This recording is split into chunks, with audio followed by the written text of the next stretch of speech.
Tô lendo o dicionário Vini, a partir da letra U. A palavra aqui é último. No hebraico, o último é Aharon. Na parte de trás, ocidental, depois último futuro. Esta palavra ocorre cerca de 51 vezes no hebraico bíblico. O termo Aharon tem um significado espacial de local, tá? Espacial, não sei se é espacial ou especial. Aqui está escrito espacial de local. Basicamente quer dizer na parte de trás. E pôs as servas e seus filhos na frente, e a Leia e a seus filhos atrás, porém a Raquel e a José, os derradeiros. Gênesis 33, 2, primeira ocorrência bíblica.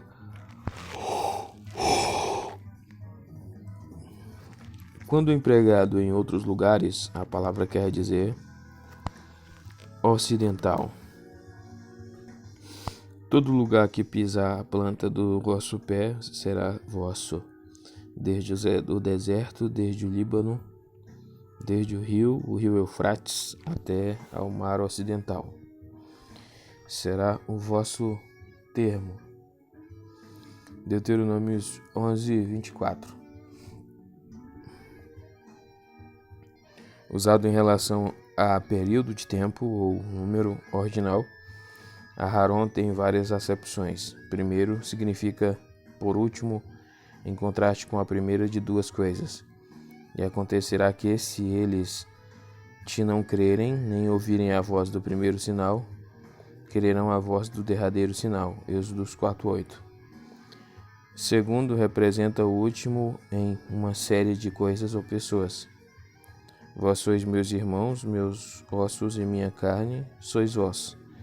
Porque, pois, seríeis os últimos em tornar a trazer o rei? 2 Samuel 19:12. A palavra também conota mais tarde e ou depois, mas certamente o matarás. A tua mão será a primeira contra ele, para o matar, e depois a mão de todo o povo. Deuteronômio 13:9. A seguir, a ênfase está na finalidade ou característica final de determinada coisa. E estas são as últimas palavras de Davi, 2 Samuel 23:1. O termo Aharon conota futuro ou algo que ainda está por vir. Então dirá a geração vindoura: os vossos filhos que se levantarem depois de vós, e o estranho que virá de terras remotas, vendo as pragas dessa terra. Deuteronômio 29:22. A combinação de primeiro e último é um idiotismo, entre parênteses, idiomatismo. Puxa, então, idiotismo é usado como uma abreviação de idiomatismo. Ele queria dizer idiomatismo. O idiomatismo hebraico para se referir à completude. Os demais atos, pois, de Salomão, tanto os primeiros como os últimos, porventura, não estão escritos no livro da história de Natão, profeta, e na profecia de Aías, o Silonita, e nas visões de Edo, o vidente acerca de Jeroboão, filho de Nebate, 2 Crônicas 9:29. Do mesmo modo, a frase expressa a suficiência do Senhor, visto que é dito que ele inclui dentro de si o primeiro como também o último. Assim diz o Senhor, Rei de Israel e seu Redentor, o Senhor dos Exércitos: eu sou o primeiro e eu sou o último, e fora de mim não há Deus.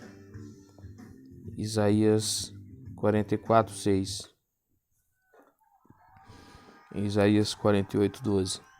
Estes versículos afirmam que não há outro Deus, porque tudo existe nele. Ahar, permanecer, ficar para trás, tardar. Outras palavras derivadas deste verbo são outro, depois, para trás. O termo ahar aparece em Êxodos 22:29 com o significado de tardar. As suas primícias e os seus licores são não retardarás. O primogênito de teus filhos me darás. A outra palavra aqui é ungir, e no hebraico é machá.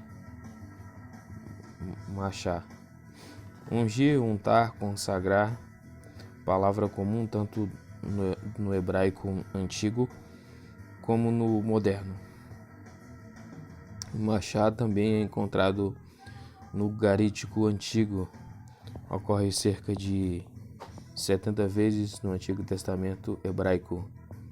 A palavra é encontrada pela primeira vez no Antigo Testamento em Gênesis 31:13, onde tens ungido uma coluna, onde me tens feito voto. Este uso ilustra a ideia de ungir algo ou alguém como ato de consagração. O significado básico da palavra é untar algo em um objeto. Em geral, o óleo está envolvido no processo, mas também poderiam ser outras substâncias como tintura ou vermelhão. Jeremias 22:14. A expressão untai o escudo em Isaías 21:5 tem mais a ver com lubrificação do que com consagração neste contexto. O fato de os pães asmos serem untados com azeite em Êxodos 29:2 é basicamente equivalente ao nosso ato de passar manteiga no pão. O Antigo Testamento usa machá comumente para indicar ungir,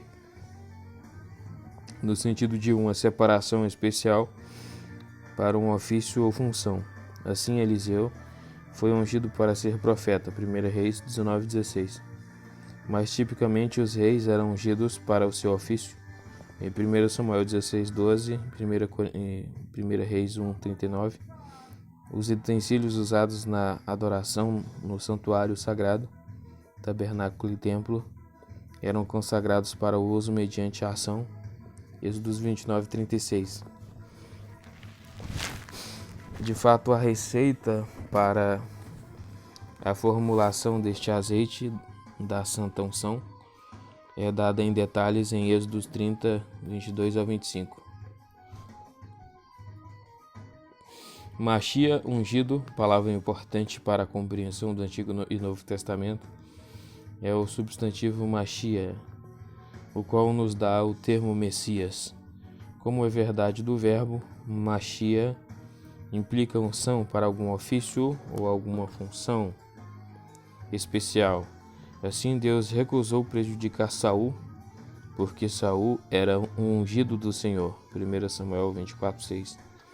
Os salmos expressam os ideais messiânicos ligados à linhagem de Davi, usando a frase ungido do Senhor, Salmos 2:2. De maneira bastante interessante, a única pessoa nomeada por Messias no Antigo Testamento foi Ciro, o rei pagão da Pérsia, que foi comissionado por Deus para restabelecer Judá, a sua pátria, depois do exílio. Isaías 45:1. A unção neste exemplo foi mais figurativa que literal, visto que Ciro não estava ciente de que estava sendo separado para tal propósito divino. O título Cristo, que aparece no Novo Testamento, é derivado do grego Christos, que é precisamente o equivalente do hebraico Machia, pois também está enraizado na ideia de untar com óleo. Assim, o termo Cristo enfatiza a unção especial de Jesus de Nazaré para desempenhar seu papel como escolhido de Deus. Então aqui terminou a palavra U no dicionário, Vini?